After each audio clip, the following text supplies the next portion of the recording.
My name is Anastasia Lin. I'm a Canadian actress, and I'm a beauty queen. Last year, I was banned from entering China to participate in the Miss World final competition. The Chinese government declared me persona non grata. That's the highest level of diplomatic punishment. I'm probably the only beauty queen in history who's ever been declared a persona non grata. You're probably wondering how this happened. So let me start from the beginning. I was born in China, in Hunan province. I was a model student, raised by one of those Asian tiger moms that you have all heard about. At school, not a lot of these people know about me, is that I was a student leader. One of the things I did at school was to enforce ideological conformity among my classmates. I made my fellow classmates watch hatred propaganda attacking the so-called government's enemy. And I moved to Canada when I was 13. Only then did I realize the extent of my indoctrination.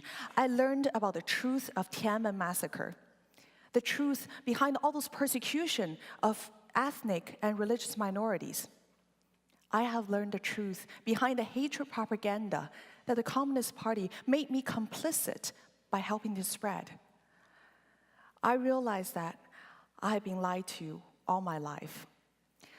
Under the influence of China's state-run media and education system, I was made to feel hate and contempt toward my country's true heroes, the people who are willing to risk their lives to live as a dignified human being. And once I came to understand that, I wanted to find a way to contradict it. As an actress, I've acted in movies that shed light on human rights abuses in China. I have testified in legislatures all around the world. 3 years ago, I started on a journey to use the Miss World pageant to shed light on the abuses in China. Miss World pageant has the motto, beauty with purpose. Last year, I won Miss World Canada. And immediately after my win, my father was paid a visit by the China's security force. Under great pressure, he tried to have me abandon my human rights concern. It is the most horrifying experience to know that a person who once made you feel safe is now in danger. It's a common experience for Chinese people all around the world. We even have a saying these days. It's called being invited to tea. That's when the Chinese police issue a vague threat of reprisal if your relatives overseas don't adhere to the correct political view. That's when they show you who has the baton, and they won't hesitate to use it. I am still afraid.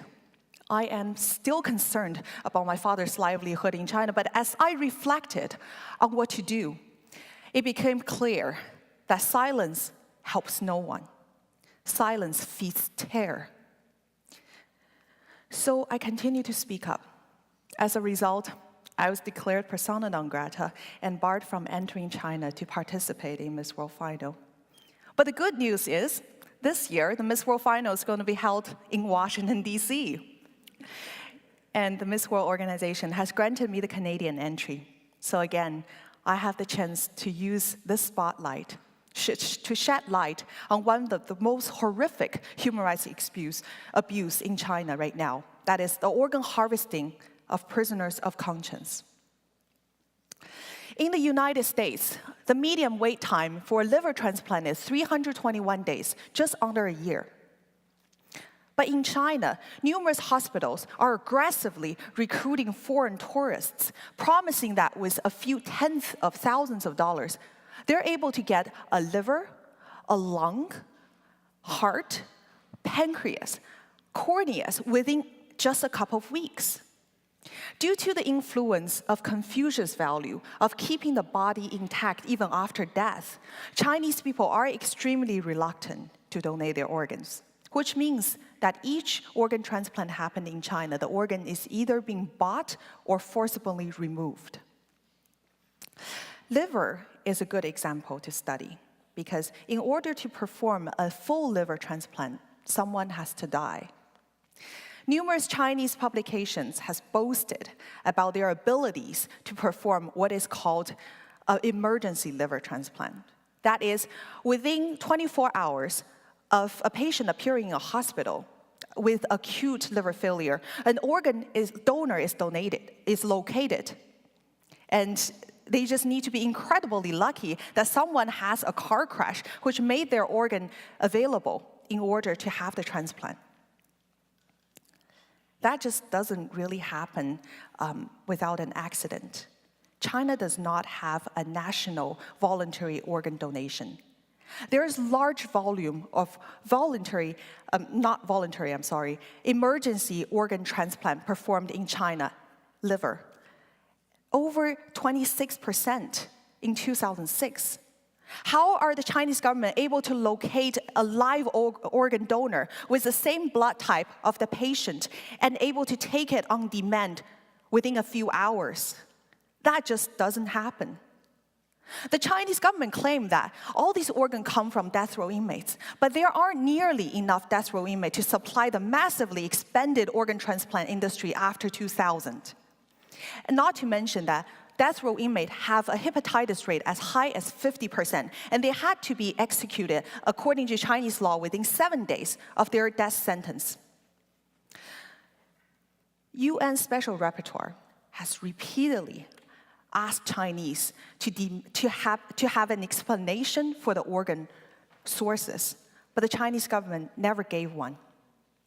International investigation has concluded that tens of thousands of Falun Gong practitioners, as well as Uyghur, Tibetans, and House Christians, have been victimized this way, so their organ can be taken and sold for profit.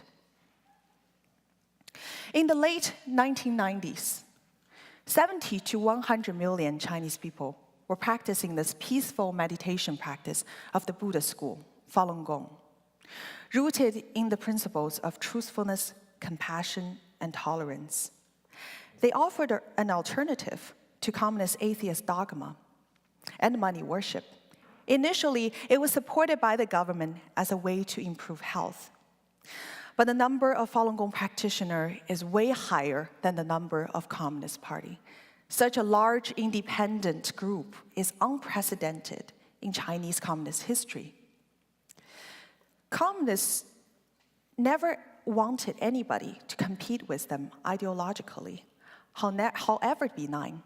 What unfolded was the largest concerted action by the China's security forces since the Maoist era.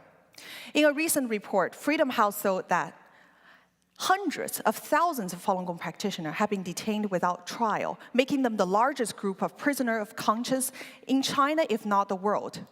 In 2001, the party has officially sanctioned the use of torture to force these people to renounce their belief, resulting in a huge number dying in custody.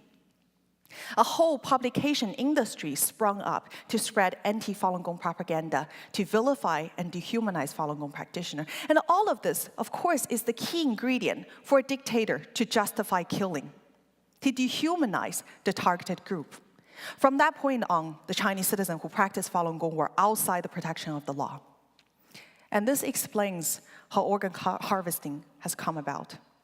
With potentially millions of Falun Gong practitioners incarcerated in China's vast prison camp system, they're worth more dead than alive. They're blood typed, and once a blood match is made, they can be simply put under Anastasia and have their organs removed. I want to end this presentation by showing one of the clips from my most recent movie, The Bleeding Edge. 停，他不行了。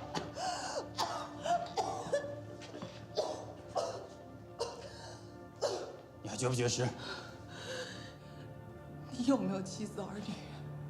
他们如果遭受这样的经历，你是什么感受？你为什么要当医生？是为了迫害好人吗？何苦受这个罪呢？我们这样子对你，你恨不恨我们？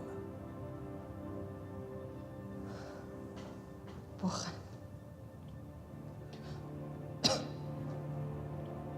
你们才是这场迫害真正的受害者。为了做这种丧尽天良的事情。将来这场迫害的真相大白于天下的时候，你的孩子问你，迫害法轮功的时候你在做什么？你们怎么回答？